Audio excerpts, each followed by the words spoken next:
Scene 1. The pen felt heavier than it should have. It wasn't gold-plated. It wasn't expensive. It was just a plain black pen sitting between my fingers, yet it carried the weight of everything I had ever been, everything I had ever loved, and everything I was about to lose. Once you sign, the man across the table said calmly, there's no going back. I didn't look at him. My eyes were fixed on the document. 37 pages. Every page stripped something away. My shares, my control, my rights, my voice. My name would remain on the company, but it would no longer belong to me. Funny how life works. You build something from nothing, and then one day, you're asked to give it all away. Do you understand the terms? He asked again. I let out a slow breath. I wrote most of them. That made him pause. For a second, the room went quiet. Even the ticking clock on the wall seemed to hesitate. Because that was the truth. This wasn't theft. It wasn't betrayal. This was a choice. My choice. My phone buzzed on the table. I didn't pick it up, but I saw the screen light up. Unknown number. It had been happening all morning. Calls, messages, offers, threats, begging. Everyone wanted a piece of what I had built. But none of them knew the real reason I was here. None of them knew about her. My hand tightened around the pen. Mr. Arman, the lawyer said softly, leaning forward. You don't have to do this today. We can delay. No, I interrupted. My voice came out quieter than I expected. But firmer. If I wait, I said, I won't do it. Silence again. Because they understood what that meant. It meant this wasn't business. It was something deeper. Something dangerous. I turned the page. The final signature line stared back at me. A blank space, waiting to erase me. And for a moment, I saw everything. The nights I slept on the office floor. The rejection emails. The first investor who laughed in my face. The first employee who believed in me. The day we launched. The day we nearly collapsed. The day she walked into my life. My chest tightened. I swallowed hard. Arman. Her voice echoed in my memory. Promise me something. I closed my eyes. Anything. If it ever comes down to choosing between everything you built and someone you love. Her smile had been soft. Painfully soft. Choose love. My fingers trembled. The pen touched the paper. And in that moment, my phone vibrated again. This time, it wasn't just a call. It was a notification. Bank alert. I frowned slightly. That wasn't supposed to happen. Not yet. I ignored it. And then, I signed. My name flowed across the paper like a final goodbye. Arman Halim. Done. The lawyer exhaled. It's official. Just like that, everything was gone. I leaned back in my chair, staring at the ceiling. I expected to feel empty. Broken. Destroyed. But instead, there was silence. A strange, terrifying silence. My phone buzzed again. This time, I picked it up. And what I saw made my heart stop. Account balance. $200 billion. $200 billion. I blinked. Once. Twice. No. I whispered. That wasn't possible. That wasn't even close to possible. The room tilted slightly. Is everything all right? The lawyer asked. I didn't answer. Because nothing was all right. Nothing made sense. I had just signed away everything. So why? Why was I now the richest man alive? And more importantly, who had done this? My phone rang. Same unknown number. This time, I answered. Hello. There was a pause. Then a voice. Soft. Familiar. Impossible. You finally signed it. My blood ran cold. Because I knew that voice. And it wasn't supposed to exist anymore. Aisha. Silence. Then. Now. She said gently. We can begin. Scene 2. The world didn't feel real anymore. Not the polished glass walls of the conference room. Not the stunned expressions on the lawyers' faces. Not even the phone pressed against my ear. Everything had blurred into something distant. Like I was watching my own life from outside my body. Aisha. I repeated, barely breathing. That's not possible. Because she was gone. She had been gone for 2 years. No goodbye. No explanation. Just vanished. Is it really so hard to believe? Her voice asked calmly. My grip tightened on the phone. I buried you. A quiet breath came through the line. You buried a story, she said. Not the truth. Something inside me cracked. The room faded completely now. There was only her voice. Only the past clawing its way back into the present. What is this? I demanded. What did you do to my account? A soft chuckle. You always cared more about the how than the why. $200 billion, Aisha. I snapped. That's not a joke. That's not a gift. That's a message. The word hit harder than anything else. A message, I repeated. Yes, she said. From someone who knew you would sacrifice everything, if pushed far enough. My mind raced. You set this up? I asked. All of it. The deal. The acquisition. Of course. My heart pounded. Why? Silence stretched for a moment. Then she said something that made my chest tighten. Because I needed to see if you were still the same man. I laughed bitterly. So this was a test. Not just a test, she replied. A decision. I shook my head. You disappeared. You let me believe you were dead. And now you're telling me this was some kind of experiment. I never said it would be easy. That's not an answer. It's the only one you're getting right now. I closed my eyes, fighting the anger rising inside me. You owe me more than that. I owe you everything, she said quietly. And somehow, that hurt more. Then start explaining, I said. A pause. Then, leave the building, she said. What? Go outside. There's a car waiting for you. I froze. How do you? Armin, she interrupted softly, if you want answers, come find me. My heart raced. And if I don't? Silence. Then, almost gently, then you'll keep the money, and lose the truth. The line went dead. I stood there, staring at my phone. The lawyers were watching me now. Concern, confusion, suspicion. Mr. Halim, one of them said, what's happening? I didn't answer, because I didn't know, but I did know one thing. I couldn't walk away, not now, not after hearing her voice again. Not after everything. I turned and walked toward the door. Where are you going? Someone asked. I didn't stop. Somewhere I should have gone 2 years ago. And then I stepped outside. The sunlight hit my face, sharp and blinding. And there it was. A black car, engine running, waiting. Just like she said. For a moment, I hesitated. Because deep down, I knew this wasn't just about money. Or answers. This was about something far more dangerous. Something that had been hidden from me. Something that could destroy everything I thought I knew. But I opened the door anyway. And got in. Because some stories don't let you walk away. And some people never really leave. Scene 3. The door shut behind me with a soft click, but it sounded like something final. Like the world I knew had just sealed itself outside. The driver didn't look at me. He didn't greet me. He just started the car. Where are we going? I asked. No response. The silence inside the car felt heavier than the pen I had held earlier. I glanced at the rearview mirror, hoping to catch his eyes, but all I saw was emptiness. You can talk, I said, irritation creeping into my voice. I'm not a prisoner. A pause. Then, finally, everyone is, he replied calmly. That made me lean back. Something wasn't right. The city outside blurred past us, familiar streets, familiar buildings, yet everything felt distant. Like I was being pulled out of my own life, piece by piece. My phone buzzed again. A message. Unknown number. You're closer than you think. I clenched my jaw. Aisha, I muttered under my breath. What are you playing at? The car suddenly turned off the main road. We were leaving the city. That's when I felt it. A shift. Not just in location, but in reality.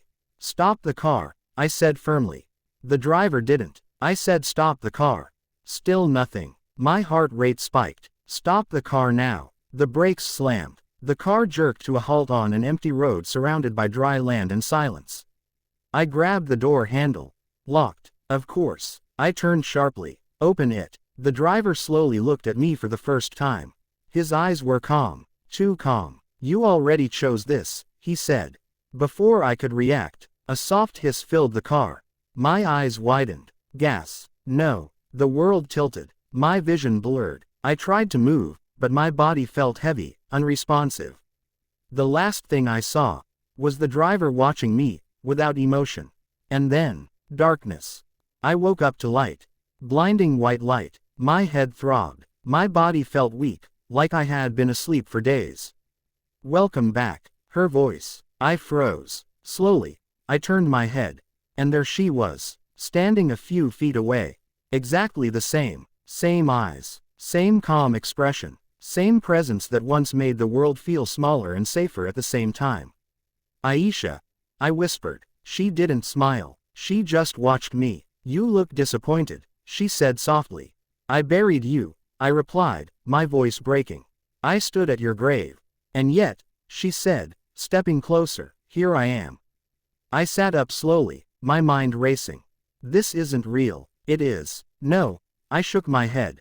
No. This is some kind of setup.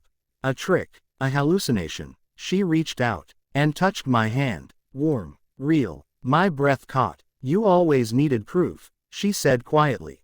I pulled my hand back. Start talking. She nodded slightly, as if she had expected that. 2 years ago, she began, I didn't disappear. Then what did you do? I snapped. I stepped into a world you were never meant to see. Silence filled the room. What does that even mean? It means, she said, her eyes locking onto mine, everything you built, everything you thought you controlled. She paused. You were only seeing the surface. A cold chill ran down my spine. What are you saying? I'm saying, she continued, your company wasn't just a company. My heart skipped. It was an entry point. The room suddenly felt smaller. Into what? She took a breath, then said the one thing I wasn't ready to hear. A system that moves money, power, and people, in ways you can't imagine. I stared at her. You're lying. I wish I was. No. I shook my head, standing up. No. This is insane. I built that company from nothing. Every line of code, every deal, every decision. And every one of them, she interrupted calmly, was guided. I froze. By who? I asked. Her eyes softened slightly. By people who just paid you $200 billion. Silence. Heavy. Terrifying. Why? I whispered. Because, she said, you finally did something unpredictable. My chest tightened. I gave everything away. Yes. And that surprised them. It shocked them. I let out a hollow laugh. So that's it? I passed their little test? Her expression didn't change. No, she said quietly. You triggered something much bigger. Scene 4. The room felt colder after that. Not physically, but mentally. Like every word she spoke stripped away another layer of reality I thought I understood. What did I trigger? I asked. Aisha didn't answer immediately. Instead, she walked toward a large glass panel on the wall. With a single touch, it lit up, revealing a map. Not a normal map. Lines, networks, flows, money moving across continents. Massive amounts. Unimaginable amounts. What is this? I whispered. This, she said, is the world you were accidentally feeding. I stepped closer. The numbers alone made my head spin. This can't be real. It is. No government controls this much money. She looked at me. Exactly. That hit hard. Then who does? She hesitated. For the first time, she hesitated. That's what you're here to find out. I turned to her sharply. Don't do that. Do what? Give me half answers, I said. You brought me here. You dragged me into this. You owe me the truth.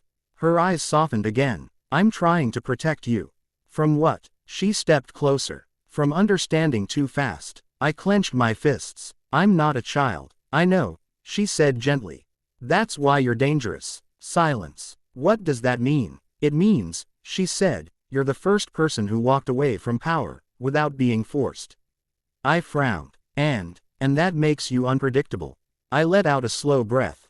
So now what? She studied me carefully. Now, they're watching you. A chill ran down my spine. Before she could answer, the lights flickered, the screen glitched, and then, everything went black. For a split second, there was silence, then alarms, loud, sharp, urgent. Aisha's expression changed instantly. We don't have time. What's happening? They found you. My heart slammed against my chest.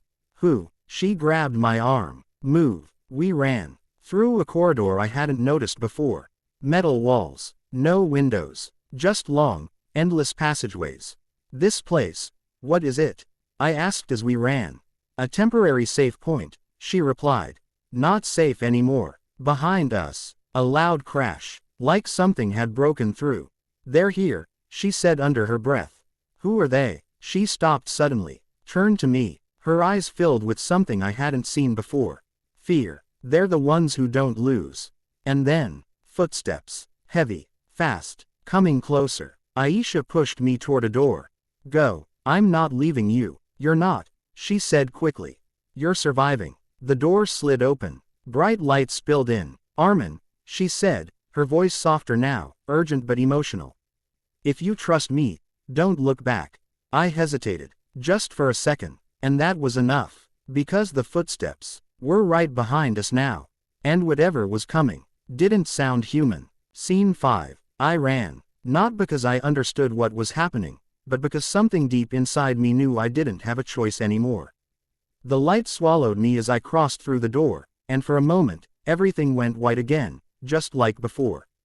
But this time, I didn't wake up somewhere else. This time, I landed hard, concrete, cold, real. I gasped, pushing myself up, my hands scraping against the rough surface. The air smelled different, damp, metallic, abandoned. I looked around. A warehouse, huge, empty, silent. No, I whispered, no, this isn't happening. The door behind me, gone. Just a wall, like it had never existed. My heart pounded as I stumbled backward. Aisha, I shouted. Aisha, nothing, only my voice echoing back at me. I ran to the wall, pressing my hands against it, searching, hitting, trying to find some kind of hidden opening, but there was nothing. She was gone. Again. Damn it. I slammed my fist into the wall. The sound echoed through the warehouse. And something else echoed with it. A sound that didn't belong to me.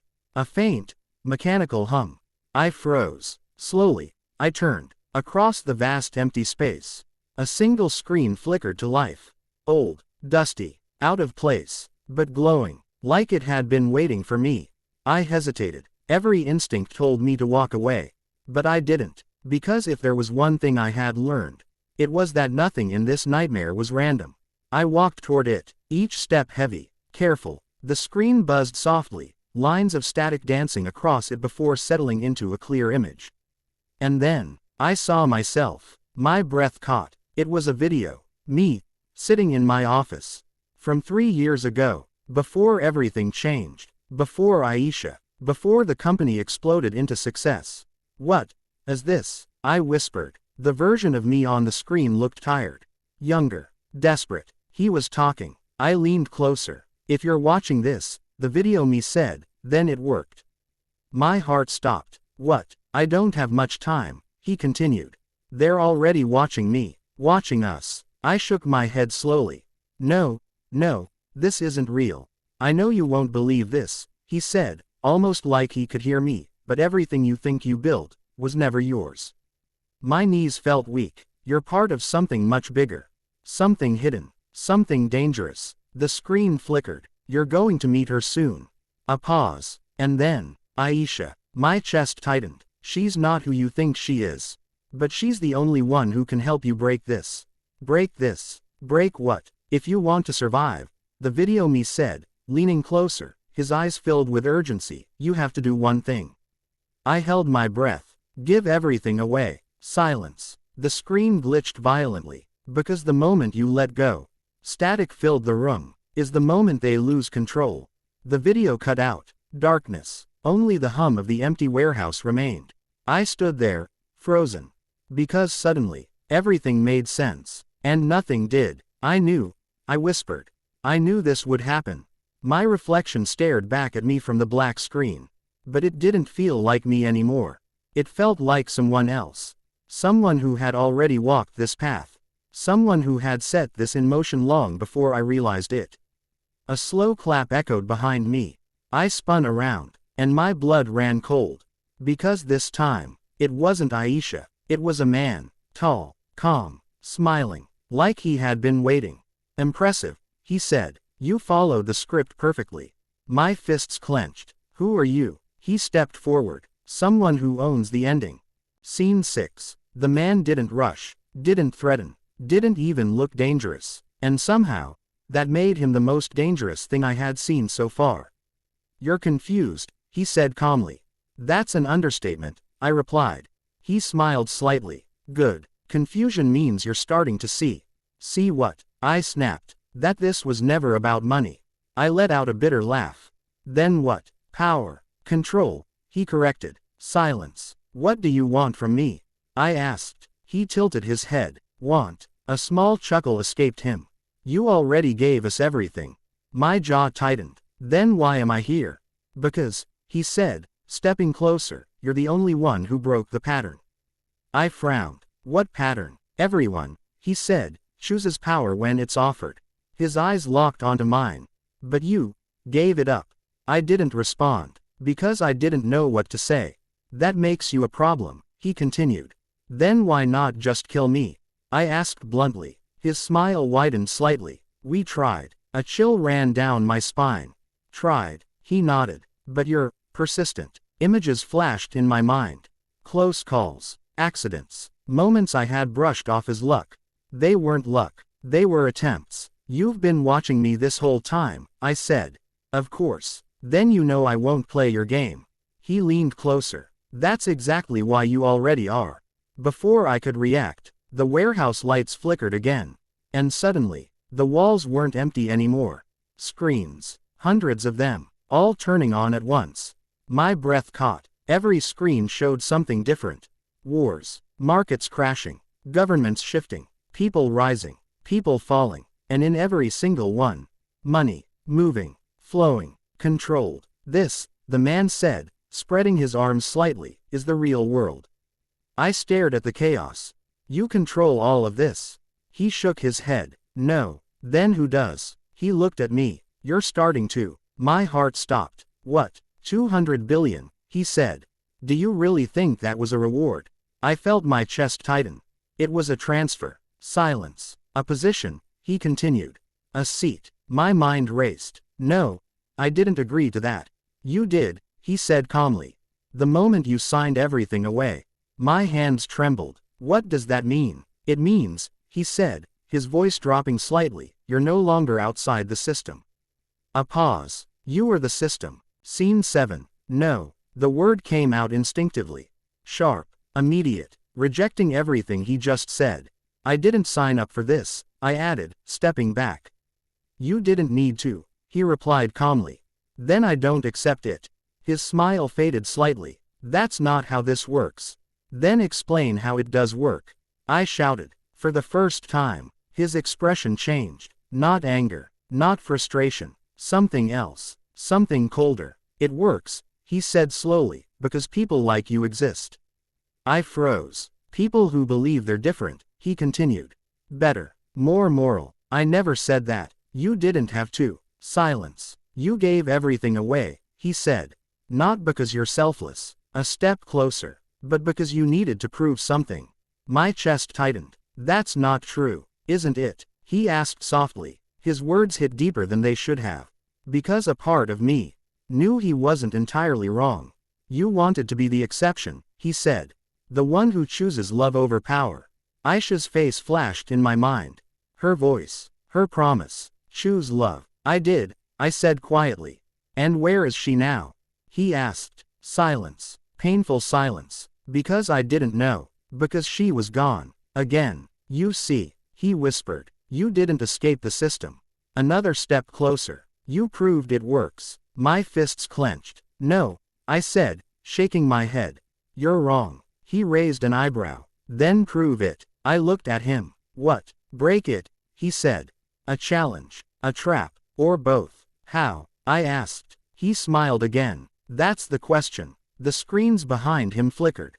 Faster now, more chaotic, and you don't have much time to answer it.